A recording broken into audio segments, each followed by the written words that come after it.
So hello everyone, this is Anurag Goswami and welcome to my YouTube channel. आप सभी का स्वागत है। यार, जैसा कि मैंने कहा था ना कि मैं आप सबके लिए वो क्वेश्चंस लिख के ज़रूर लाऊंगा। यार, करीब मैंने 20 क्वेश्चन तक लिखा है, ट्राई किया है 20 क्वेश्चन तक, जो मुझे याद था वो मैंने लिखा है बायोलॉजी के लिए। ठीक है, तो इससे शायद आपकी बहुत ज़्यादा हेल्प होगी, बहुत ज़्यादा हेल्प होगी। जिसका भी बायोलॉजी का पेपर जो है COT का, वो कुछ दिन बाद पढ़ता है या कल है या परसों है, जब भी पढ़ता है। ठीक है, अभी तो खैर COT के एग्ज़ाम चलेंगे, तो जिसका भी बायोलॉजी का पेपर पढ़ रहा है वो इन्हें याद करके ज़रूर जाना यार। मतलब करीब 20 क्वेश्चन तक मैंने इसे लिखा है, 20 क्वेश्चन तक है जो कि इम्पोर्टेंट क्वेश्चंस हैं।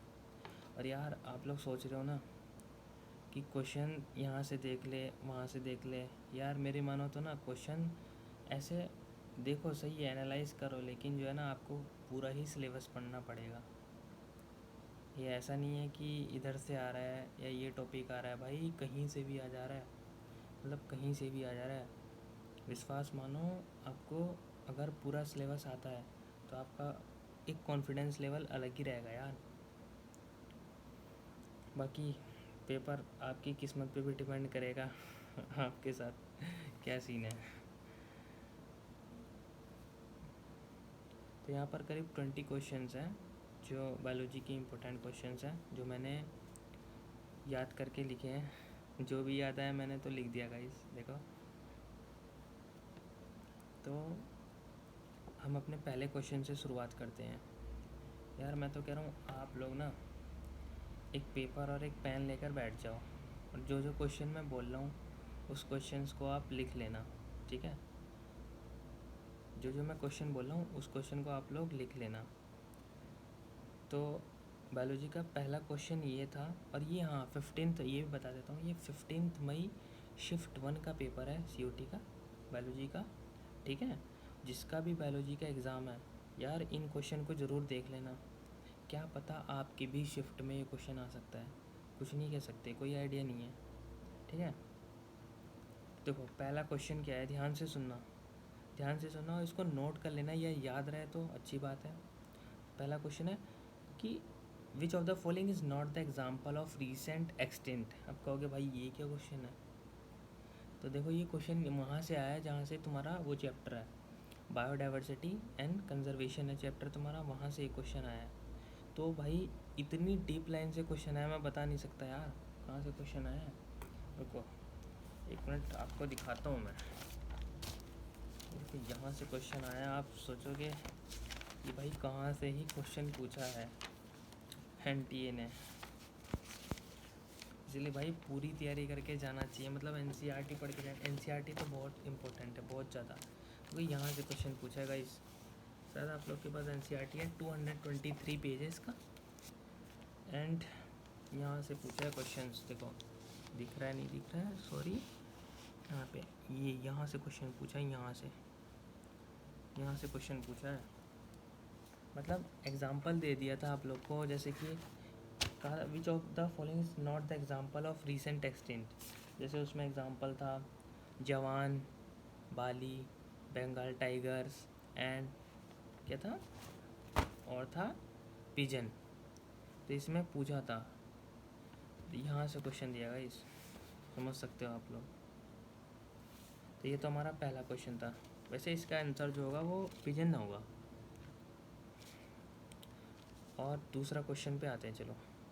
दूसरा क्वेश्चन है, ये आपका जो सेकंड क्वेश्चन है वो है आपका ह्यूमन रिप्रोडक्शन से, ह्यूमन रिप्रोडक्शंस के गेमेटोजेनिस से, जो कि अपने आप में बहुत ज़्यादा एक इम्पोर्टेंट टॉपिक है, इम्पोर्टेंट टॉपिक कंसिडर किया जाता है बहुत ज़्यादा। ये तो बहुत ज़्यादा इम्पोर्टेंट टॉपिक है गेमेटोजेनेसिस।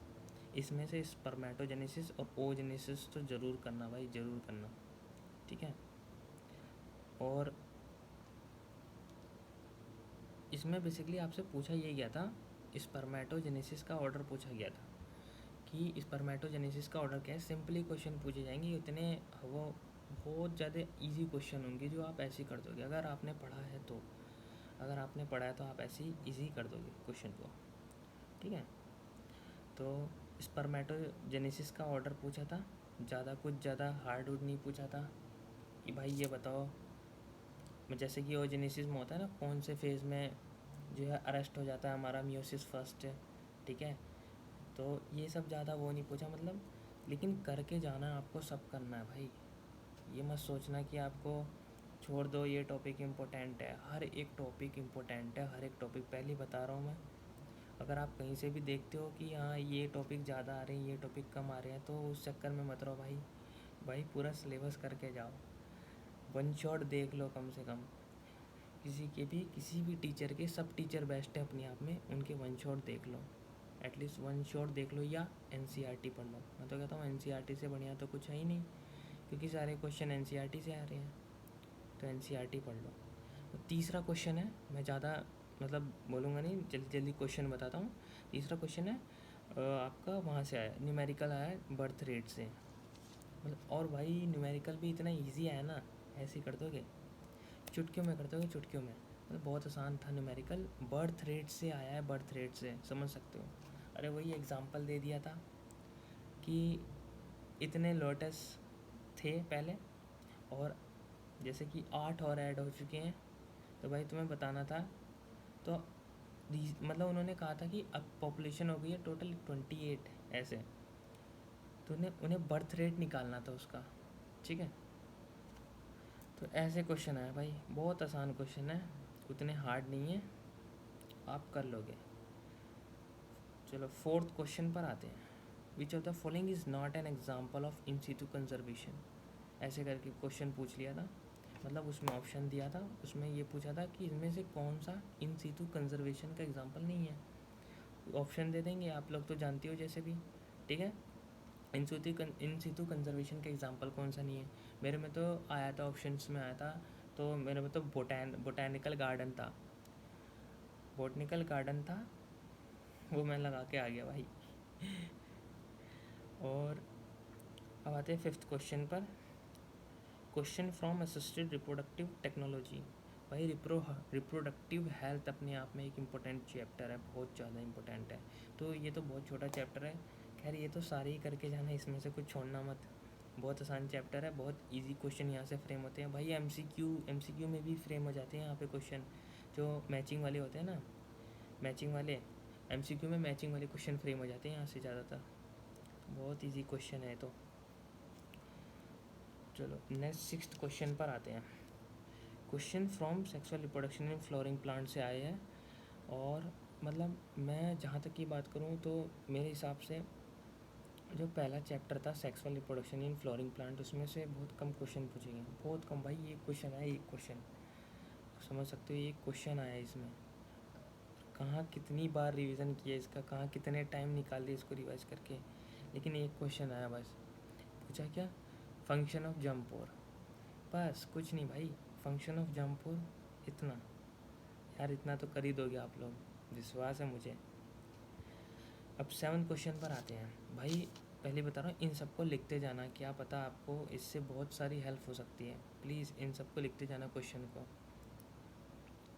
एग्जाम्पल ऑफ हार्मोनल, ठीक है, एग्जाम्पल ऑफ हार्मोनल कॉन्ट्रासेप्टिव, ये तो जो वाला था प्रोजेस्टिजार्ट था, LNG-20 था, ये एग्जाम्पल थे ना हार्मोनल कॉन्ट्रासेप्टिव के। तो ये भी इम्पोर्टेंट है, इसमें से क्वेश्चन देखने को ज़रूर मिलेगा। मैंने कहा भाई रिप्रोडक्टिव हेल्थ से तो क्वेश्चन आए हैं अच्छे खासे, अच्छे क्वेश्चन आए हैं, और बहुत इजी क्वेश्चन आए हैं, आप लोग ऐसे कर लोगे, ठीक है। तो ये तो पढ़ के जाना, रिप्रोडक्टिव चैप्टर पढ़ के जाना, ज़रूर पढ़ के जाना। अब 8वां क्वेश्चन क्या आता है, 8वां क्वेश्चन आता है प्रिंसिपल इनहेरिटेंस एंड वेरिएशन से, और आता किससे, इनकम्प्लीट डोमिनेंस से। बस कुछ नहीं, इतने हार्ड क्वेश्चन नहीं है। हमने सोचा था कि भाई न्यूमेरिकल आएंगे ऐसे, इतने प्लांट दे देंगे, इतने डोमिनेंट करेक्टर दे देंगे, इतने ट्रेड देंगे, हमें इनका ये निकालना है, कितने सीड्स हैं, ये है वो है, कुछ नहीं भाई। प्रिंसिपल ऑफ इनहेरिटेंस में से ज़्यादातर इन्हीं से ही क्वेश्चन आए हैं, किसे, इनके लॉज ऑफ डोमिनेंस हो गए, या इनकम्प्लीट डोमिनेंस हो गए, उनके एक्सेप्शंस हो गए, ठीक है। इन एक्सेप्शंस पे क्वेश्चन आया ज़्यादातर, ठीक है। जैसे मेरे में तो मैं बताऊँ तो इनकम्प्लीट डोमिनेंस से आया था, उसमें बेसिकली रेशियो पूछ दिया था कि इसका रेशियो क्या होगा, इसका रेशियो क्या होगा, पिंक का रेशियो क्या होगा, रेड का रेशियो क्या होगा, वाइट का रेशियो क्या होगा।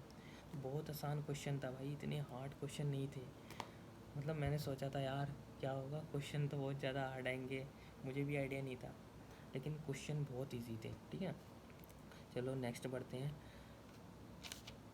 9th क्वेश्चन आया था आपका, डीएनए रेप्लिकेशंस पूछा था इसमें। DNA replication occur during which phase, मतलब जो हमारा डीएनए रेप्लिकेशन होता है वो कौन से फेज़ में होता है। तो इसका तो सिंपली वही होता है ना, एस फेज़ में होता है डीएनए रेप्लिकेशन। तो ये क्वेश्चन आया था, देखो कहाँ से क्वेश्चन आया, ये तुम्हारा मोलिकुलर बेसिस ऑफ इनहेरिटेंस से आया है। तो वो तो बहुत इंपॉर्टेंट चैप्टर है, बहुत इंपॉर्टेंट चैप्टर है ज़्यादातर। ठीक है, उसमें से ज़रूर करना, हर एक चीज़ करना, उसमें से कहीं से भी क्वेश्चन बन सकता है, मैं पहले ही बता रहा हूँ आपको। ठीक है, और 10th क्वेश्चन पर आते हैं। देखो यहाँ से भी क्वेश्चन आया है, 2-3 क्वेश्चन तो लगभग आए हैं इतने तो, एक चैप्टर से। HNRNA मतलब क्वेश्चन फ्रॉम HNRNA से क्या था। अरे वही, इसमें से यही एग्जांपल दिया था कि भाई मतलब इनमें से कौन सा एग्जांपल है HNRNA का। मतलब उसमें होता है ना, जैसे हम वो करते हैं, स्प्लाइसिंग करते हैं। ठीक है, जैसे कैपिंग करते हैं हम लोग। ठीक है, वही करते हैं, कैप लगा देते हैं 7-MET-G का, स्प्लाइस ही कर देते हैं, स्प्लाइसोसोम्स और कट कर देते हैं हम लोग। ठीक है, ये सब था। और एडिनोसिन जो उसमें ऐड कर देते थे, वहाँ से भी क्वेश्चन देखने को मिला भाई। ठीक है, अब आते हैं 11th क्वेश्चन पर, इवोल्यूशन ऑफ प्लांट। भाई इवोल्यूशन से ओनली 1 क्वेश्चन आया शायद, और वो भी प्लांट। मैंने सोचा था भाई ह्यूमन इवोल्यूशन से 1-2 क्वेश्चन तो आ ही जाएगा, ऐसा मैंने अज्यूम किया था कि क्वेश्चन देखने को मिलेगा, बट ऐसा नहीं हुआ। तो देखो कभी कभी हम सोचते हैं ना कि ये चीज़ आएगी, वो नहीं आती है भाई। जो पढ़ के जाते हैं बिल्कुल अच्छे तरीके से, वो नहीं आती है, और जो थोड़ा ऐसी देख कर जाते हैं वो तो आ ही जाती है भाई जो पढ़ के जाते हैं वो नहीं आती है। तो इवोल्यूशन ऑफ प्लांट, तो ये क्वेश्चन आया था तुम्हारा इवोल्यूशन ऑफ प्लांट से। ठीक है, मैं तो कह रहा हूँ सबके इवोल्यूशन याद करके रखना। ठीक है, जैसे कि human evolutions, animal evolution, plant evolutions. ठीक है, सबका याद करके जाना। और 12th क्वेश्चन है हमारा, म्यूटेशंस। म्यूटेशंस में से म्यूटेशन थ्योरी थी जो कि हमारी यूवी डी वेराइज ने दी थी, वो वर्क करते इवनिंग प्राइमर्स पे। ठीक है, तो ये क्वेश्चन तक आया था, साइंटिस्ट के नेम, इन साइंटिस्ट का क्या वर्क, किस पर वर्क किया था उन्होंने। ठीक है, और उनकी डेट्स याद कर लेना, बहुत इंपॉर्टेंट है ये, उनकी डेट्स याद कर लेना, साइंटिस्ट के नेम और किस पर उन्होंने वर्क किया था। मैं सही बता रहा हूँ, क्वेश्चन आपको देखने को मिलेगा ज़रूर, साइंटिस्ट पर भी। ठीक है, तो ये था। अब 13 क्वेश्चन पर आते हैं, माइक्रोब्स एंड ह्यूमन वेलफेयर से आया था क्वेश्चन, और ये चैप्टर अपने आप में बहुत इंपॉर्टेंट है, छोटा सा चैप्टर है, ज़्यादा देर नहीं लगेगा, तुरंत फटाक से तैयार कर लोगे आप इसे। तो इसमें से आया था, एग्जाम्पल्स आए थे वही, जैसे स्विच चीज़ हो गया, प्रोपियोनम बैक्टीरियम शर्मनी, या तुम्हारे सिट्रस एसिड का होता है एक तरीके से। ठीक है, या वो तुम्हारा होता है एसिटिक एसिड का, एसिटोबैक्टर एसिटाई होता है। ठीक है ना। और जैसे सिट्रिक एसिड का ये था, एस्परजिलस नाइजर था। ठीक है, और भी एग्जाम्पल थे बहुत सारे। तो इनके जो है या तो आपको मैचिंग में देखने को मिल सकते हैं, या इनके, मेरे में तो खैर मैचिंग में आए थे। तो ये बहुत इजी फ्रेम होते हैं यहाँ से क्वेश्चंस। ठीक है, और बात करते हैं आगे। तो माइक्रोब्स एंड ह्यूमन वेलफेयर से ज़रूर करके जाना, छोटा सा ही चैप्टर है, उसमें बैक्टीरियाज के नेम किससे, जैसे, और एक पोर्शन वो भी था, वाइन एंड बियर वाला पोर्शन था वहाँ से, और एंटीबायोटिक्स के क्वेश्चंस थे। और हाँ, इसमें से यहाँ से भी क्वेश्चन है, बैक्यूलो वायरस का वर्क क्या हो, मतलब बैक्यूलो वायरस होता क्या है, बैक्यूलो वायरस और क्या कहते हैं, और मतलब उसमें कुछ स्टेटमेंट टाइप के क्वेश्चन थे बैक्यूलो वायरस से। ठीक है, बायो कंट्रोल एजेंट से कुछ जो है स्टेटमेंट टाइप के क्वेश्चन देखने को मिले थे। तो ये भी करके जाना, क्योंकि अब देखो माइक्रोब्स एंड ह्यूमन वेलफेयर अपने आप में इंपॉर्टेंट चैप्टर है, यहाँ से कम 3 से 4 क्वेश्चन फ्रेम होगा भाई, 3 से 4 क्वेश्चन। ठीक है, 20 नंबर के आपके यहीं से ही पक्के हो जाएंगे। और 14th क्वेश्चन है हमारा, बायोटेक्नोलॉजी प्रिंसिपल एंड प्रोसेस से, और ये चैप्टर भी अपने आप में बहुत इंपॉर्टेंट है। देखो चैप्टर तो सारे ही इंपॉर्टेंट है, इसलिए मैं कह रहा हूँ आप लोग को, आप इधर उधर के चक्कर में मत पड़ो। जहाँ से क्वेश्चन मिल रहा है सही बात है, लेकिन आप लोग को पूरा सिलेबस करना पड़ेगा। पूरा सिलेबस बहुत इंपॉर्टेंट है, पूरा सिलेबस करके जाना, कहीं से कुछ छूट ना जाए, क्योंकि क्वेश्चन कहीं से भी फ्रेम हो सकता है, कहीं से भी। तो